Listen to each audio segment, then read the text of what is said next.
طبقے کی بے اتنائی بھی بتائیں گی جنہوں نے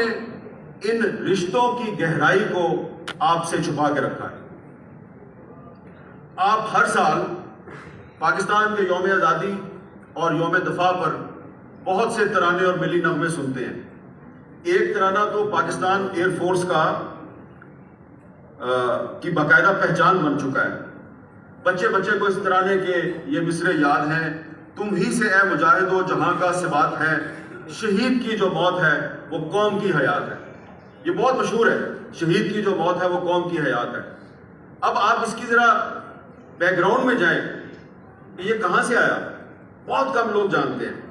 کہ یہ دراصل مولانا عبد المجید سالک کی ایک نظم ہے جو انہوں نے 13 جولائی 1931 کو سری نگر میں شہید ہونے والے کشمیریوں کے لیے لکھی اور اپنے اخبار روزنامہ انقلاب میں شائع کی۔ 13 جولائی 1931۔ 13 جولائی آج بھی یوم شہدائے کشمیر کے طور پہ منایا جاتا ہے، اور اسی 13 جولائی کے بطن سے 14 اگست نے جنم لیا۔ 13 جولائی یوم شہدائے کشمیر کے بطن سے 14 اگست نے جنم لیا، جو پاکستان کا یوم آزادی ہے۔ کیسے؟ میں ایسی ہوا میں بات نہیں کر رہا، میں بھی آپ کو بتاتا ہوں کہ یوم شہدائے کشمیر اور پاکستان کے یوم آزادی میں جو ایک مضبوط تعلق ہے یہ قرآن نے پیدا کیا۔ اس تعلق کی کہانی جموں سے شروع ہوتی ہے اور سری نگر تک پہنچتی ہے۔ 29 اپریل 1931 کو جموں کے مسلمان نماز عید کے لیے ایک عیدگاہ میں اکٹھے ہوئے، اور وہاں پہ مفتی محمد اسحاق صاحب جو ہیں انہوں نے خطبے میں ایک قرآن کی آیت پڑھی جس میں موسیٰ علیہ السلام اور فرعون کا ذکر آیا۔ تو مفتی صاحب نے فرعون کے ظلم و ستم کا ذکر کیا، تو وہاں پہ ایک پولیس افسر تھا بابو کھیم چند، اس نے مداخلت کی اور خطبے کو روکنے کا حکم دے دیا، جس پہ جو جموں کے مسلمان ہیں انہوں نے احتجاج شروع کر دیا، اور احتجاج کے دوران بہت سے مسلمان گرفتار ہوئے، ان کو جموں کی سینٹرل جیل میں بند کیا گیا۔ وہاں ایک اور انسپیکٹر تھا لبو رام نے بھی قرآن کی وہاں پہ توہین کی مسلمانوں کے سامنے، جس کے بعد جو مسلمانوں کا احتجاج ہے یہ سری نگر تک پھیل گیا، اور سری نگر میں خانقاہ مولا حضرت شاہ ہمدان پر ایک احتجاج ہوا۔ تو ایک پختون نوجوان تھا پٹھان، اس کا تعلق تھا دیر سے، جو دیر اب پاکستان میں ہے، وہ ایک انگریز فوجی افسر کا کک تھا، خانسامہ تھا، اس کا نام تھا عبد القدیر۔ اسے گرفتار کر لیا گیا کیونکہ اس نے کہا کہ یہ جو ڈوگرا راجا ہے اس نے قرآن کی توہین کی ہے، تو ہمیں اس کے محل کی طرف مارچ کرنا چاہیے۔ 13 جولائی 1931 کے دن سری نگر کی سینٹرل جیل میں اس کے خلاف مقدمے کی کارروائی شروع ہوئی، تو سری نگر کے مسلمان اس پردیسی پختون کے حق میں جیل کے سامنے آ کے کھڑے ہو گئے اور مظاہرہ شروع کر دیا، اور انہوں نے جیل کے سامنے اذان دینی شروع کر دی۔ ان پر فائرنگ ہوئی، فائرنگ میں 22 کشمیری مسلمان شہید ہو گئے، اور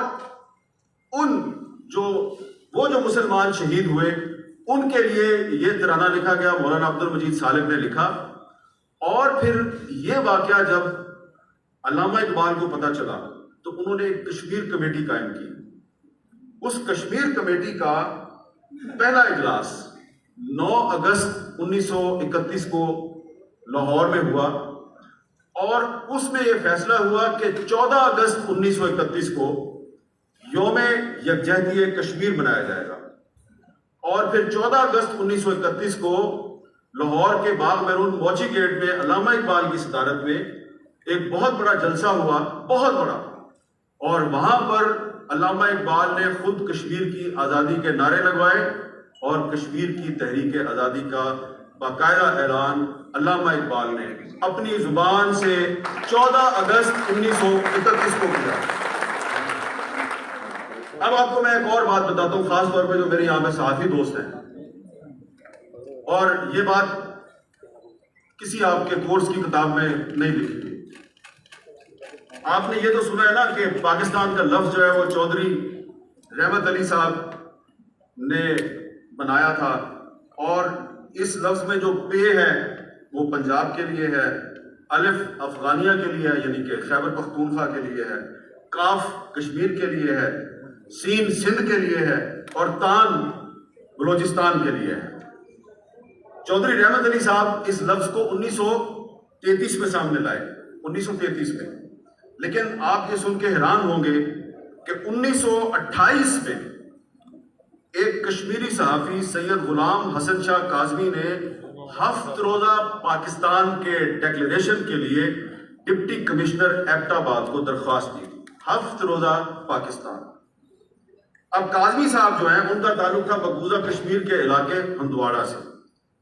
اور وہ مولانا ظفر علی خان کے اخبار زمیندار میں کام بھی کرتے تھے اور مولانا ظفر علی خان کے ساتھ گرفتار بھی ہو چکے تھے، ٹریک ریکارڈ کوئی اچھا نہیں تھا، تو ان کو ڈیکلیریشن دینے سے انکار کر دیا گیا، لیکن ان کو اس نام سے بڑی محبت تھی، تو 1935 میں انہوں نے دوبارہ ڈیکلیریشن دیا، ڈیکلیریشن کے لیے درخواست دی تو ان کو اجازت مل گئی، اور پھر مئی 1936 میں 7 روزہ پاکستان کے نام سے ایبٹ آباد سے ایک کشمیری صحافی نے اپنا اخبار شروع کیا اور پاکستان کی شہرت ہر طرف پھیل گئی۔ اب 1937 میں کانگریس کی حکومت آ گئی، اس وقت یہ صوبہ سرحد تھا، اور ڈاکٹر خان صاحب جو ہیں انہوں نے اس اخبار پر پابندی لگا دی، لہٰذا کاظمی صاحب سری نگر چلے گئے، وہاں پہ ایک اخبار تھا حقیقت، تو وہاں حقیقت اخبار میں انہوں نے پاکستان کا پرچار شروع کر دیا، اور وہ جو غلام حسن شاہ کاظمی صاحب ہیں وہ مظفر آباد میں دفن ہیں، آپ کے شہر میں یہاں پہ ایک علاقہ ہے ٹنگر شریف، وہاں پہ ان کا مزار واقع ہے، تو اس لیے جو مظفر آباد والے ہیں ان کو فخر ہونا چاہیے کہ ان کی سرزمین پر ایک ایسا درویش صحافی دفن ہے جس نے 1928 میں پاکستان اخبار کے نام سے پاکستان کو شہرت دی۔ یہاں پہ میں یہ بات اس لیے کر رہا ہوں کہ جو 23 مارچ 1940 کی جو قرارداد لاہور ہے، جس کو اب ہم قرارداد پاکستان کہتے ہیں، آپ وہ پوری قرارداد پڑھیں، 23 مارچ 1940 کی قرارداد میں ایک علیحدہ وطن کا ذکر ہے، لفظ پاکستان نہیں ہے اس میں، یعنی 1940 تک مسلم لیگ نے لفظ پاکستان کو اڈاپٹ نہیں کیا تھا، لیکن ایک کشمیری صحافی سید غلام حسن شاہ کاظمی نے 1928 میں پاکستان کو اڈاپٹ کر لیا۔ یہ ہے پاکستان اور کشمیر کا تعلق۔ اب آپ کو پتا ہے قائد اعظم محمد علی جناح بہت ان کو کشمیر سے محبت تھی، وہاں پہ وہ کئی دفعہ گئے، تو 1944 میں وہ سچیت گڑھ کے راستے سے جموں گئے، جموں سے سری نگر گئے، اور اس دورے میں سری نگر میں ان کی ملاقات ہوئی، ایک کشمیری صحافی تھے کے ایچ خورشید صاحب جو بعد میں آزاد کشمیر کے پریزیڈنٹ بھی بنے، تو کے ایچ خورشید صاحب ان کے سیکرٹری بن گئے۔ اب ایک لمبی کہانی ہے، ایک کشمیری نوجوان کے ایچ خورشید اور قائد اعظم کا جو تعلق ہے بہت لمبی کہانی ہے، میں آپ کو صرف اتنا بتانا چاہتا ہوں کہ بعد میں جب کے ایچ خورشید صاحب کو گرفتار کر لیا گیا تو قائد اعظم نے ان کی رہائی کے لیے جواہر لال نہرو سے بات کی، وہ ریلیز ہو کے واپس آ گئے، پھر قائد اعظم کی وفات ہو گئی، لیکن محترمہ فاطمہ جناح نے کے ایچ خورشید کو اپنے بیٹے کی طرح ان کے ساتھ سلوک کیا، اپنے ساتھ رکھا، اپنے خرچے پہ پڑھنے کے لیے بیرون ملک بھیجا، اور پھر جب ایک کشمیری خاتون سریا صاحبہ سے کے ایچ خورشید صاحب کی سیالکوٹ میں شادی ہوئی، تو کے ایچ خورشید صاحب کا جو شادی کا جوڑا تھا وہ فاطمہ جناح صاحبہ نے خصوصی طور پہ کراچی سے بنوا کے بھیجا، اور اس کے بعد جب شادی ہو گئی تو اس کشمیری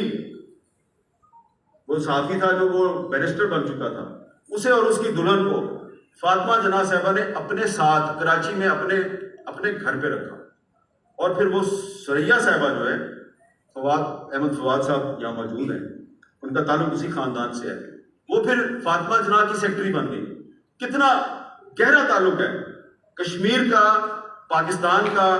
اور قائد اعظم محمد علی جناح اور محترمہ فاطمہ جناح کا۔ اچھا، جب قائد اعظم 1944 میں واپس جا رہے تھے تو یہ مظفر آباد سے گزرے، اور جب وہ راول پنڈی کے قریب پہنچے تو ایک علاقہ وہاں بارہ کوہو، تو بارہ کوہو میں کے قریب انہوں نے دیکھا کہ رائٹ سائڈ پہ بڑی سرسبز پہاڑیاں ہیں، تو انہوں نے کہا گاڑی روکے، وہاں ایک جگہ مل پور، وہاں پہ انہوں نے گاڑی رکوائی۔ چودھری غلام عباس